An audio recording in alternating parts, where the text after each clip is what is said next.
What's up, everybody? It's your boy, the Big Ox Uchia. And as you can see, I'm recording from a different location today, strictly because the location that I usually record from just is not in the shape, and I want to do some changes to things. I want to make sure that I do some changes to this channel.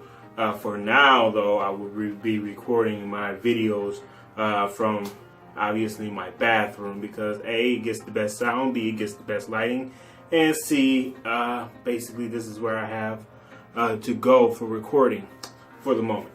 Okay, so basically I want to talk to you today about the Dragon Ball Super episode 71, and basically once again everything that we thought about is true. I wanted to wait a little bit just to give my review. I didn't want to give it the day of, so I would have some time to really just process it.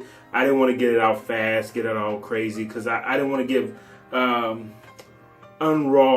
untrue emotion that I may not feel the next day. So I had a time to process it and kind of get to the meat of things. And let me start off by saying this is a good episode. Some people say that they didn't like the episode that much. Some people say that it was an okay episode for them. Me personally, I loved the episode. I thought this was a really good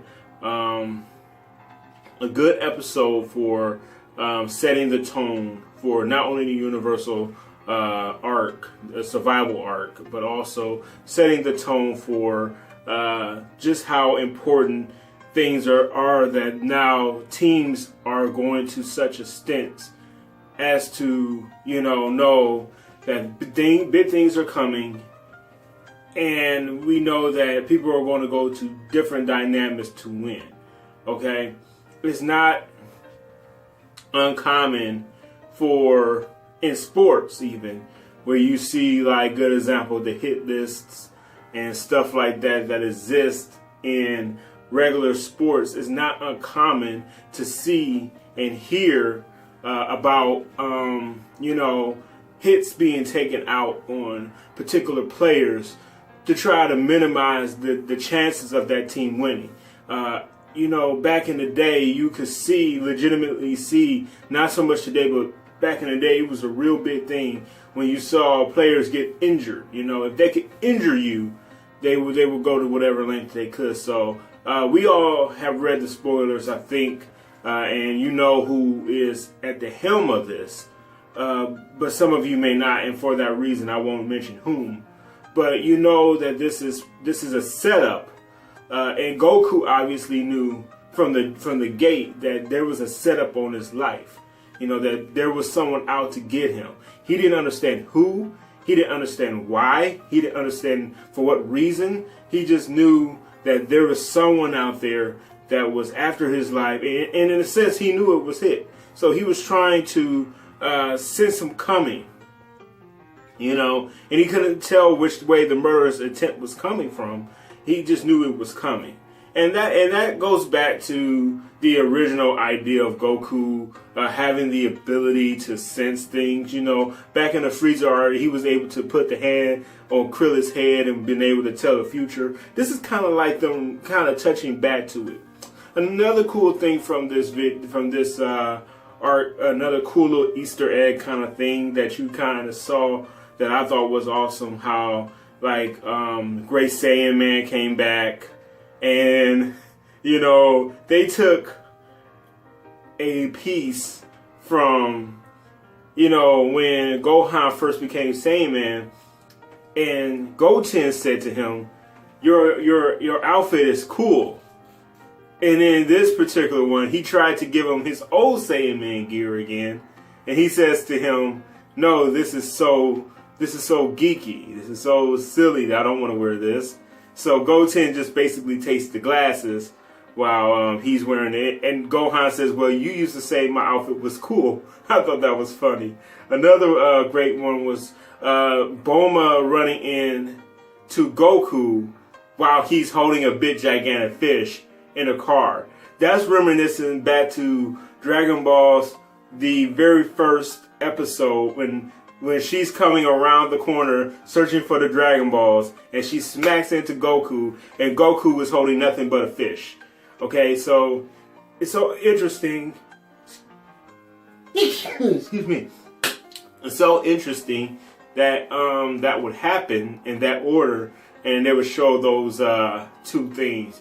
Another cool part of it was while he was searching to figure out who was out for his life, he ran through different places like a movie theater, and you know, you had Gohan and Goten following him and apologizing. Then he flows into a store and finds himself in front of a brawl, and he's really paranoid at this point. And you can literally legitimately see Goku's worry in his face about what is happening to him, you know, why, and finally he goes to Satan's house, and he's ironic, Satan or Hercule, however you want to say it. He's at Gohan's and Videl's house. He's at Satan's house.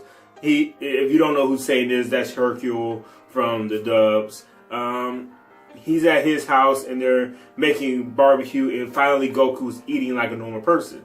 Finally, he reveals to Gohan and Goten that he knows that they've been following him all day. He's aware of that. But he lets them know not to tell Chi-Chi, but there's a problem with somebody out for his life. Okay, so he doesn't want to worry his wife. That's an honorable man. Some people want to say he's a horrible husband, but here's Goku really being a good husband and keeping his wife, not worrying about his future or whether he'll live or die. He didn't want to bring his wife and his family into it. He really wanted to do it by himself. And you can kind of understand where they're coming from. So Gohan goes and tells Piccolo, because Piccolo, being the type of guy that he is, he knows something's up. He can read people and tell. And I mean, he's Kami technically. Let's remember that he's Kami. So since he's Kami, he knows when people are not feeling good about things and something's wrong. So he says to Gohan, I know there's something wrong. I know there's something you're not telling me. Kind of tell me what's going on, brother. So Gohan, being knowing that Piccolo is his mentor, he tells Piccolo what's going on and how Goku is legitimately in danger. And he says, you know, he tells him that it's Hit that's looking for him. And, of course, Piccolo is the only one between the three of them. Well, Piccolo and Goten, technically, are the only two that really know the severity of the situation. Now, this is another interesting thing that happens. Goten says he wants to go with. Okay, they sense that Goku is basically gone because he activates his God Ki. They can't read him. The only one that can pretty much kind of find him is Piccolo. And his key went away. And then all of a sudden, but see, that's, I guess, my question. And you can comment in the comments below of, was Piccolo actually able to sense God Ki?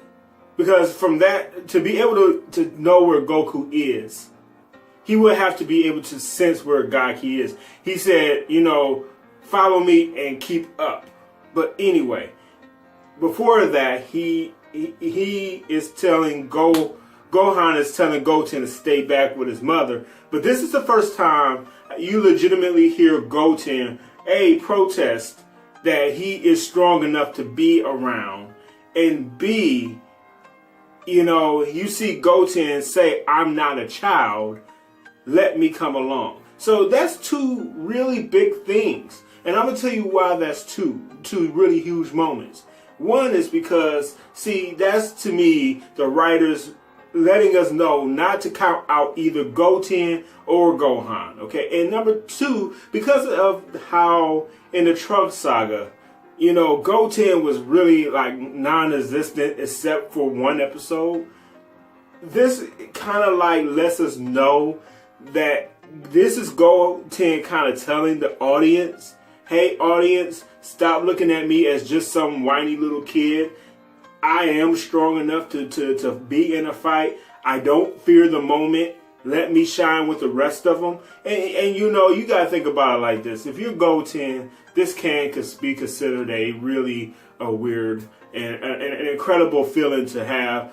People always thinking that you're not good enough or only stay back with mom because you're just a little kid. And here he is. He's old. He's about the same age as Gohan was when he saved the world. So look at it like that. Okay, so he's about the same age as Gohan when he saved the world. Goten honestly wants to be a part of this. And so they go, and all they could do with Piccolo, and when they get there, the only thing that they could find is Goku laying on the ground after hit him with an incredible move that obviously caved in his heart.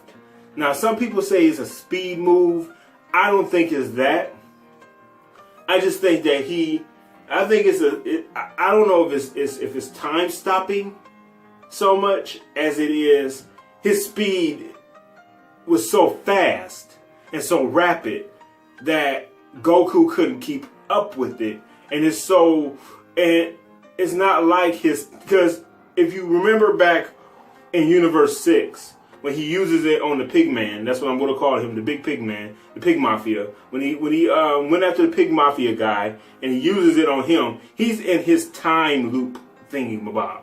Okay, so he's in his time loop thingamabob. It looks like shattered glass everywhere, and he's able to control time within that moment. When he goes against Goku, he doesn't stop time. Okay, he's actually flowing through normal time. So that means he had to be moving faster than what Goku is normally used to doing. Okay, so Goku already knew that he's already fast. And he said, you can't use that move on me again. All that stuff you did with me in the tournament, you can't do that on me again. But I mean, I guess that's another thing you can educate me on in the comments below. Was it hit moving extremely fast in the present, or was he freezing time and causing Goku to move fast? Or was he, that's another thing, was he causing Goku to move faster than the punch? You know, because it seemed like he caved him in when he threw the punch. So, and then another thing is, it seems like if he has enough time to measure out the length of it, he can make it a lot more deeper. That's what it seemed like to me. And of course, this causes Goku to lay on the ground, and he's dead. And of course, Goten is crying over his body. Gohan is crying over his father. And I have to admit, this is one of the best, like, tragic episodes that I've seen thus far. Okay, like Trunks being reenacted and retold for Dragon Ball Super wasn't too bad. But this one really did narrow down how severe of a situation it was for Goku and his family. This narrowed down to me exactly just how bad things really were. And I don't want to go too much further. But if you have any questions or concerns about this, look, this ain't no customer service. Look, hey, thank you for coming down to my channel. I am the Big Ox Uchia, and please comment, rate, subscribe.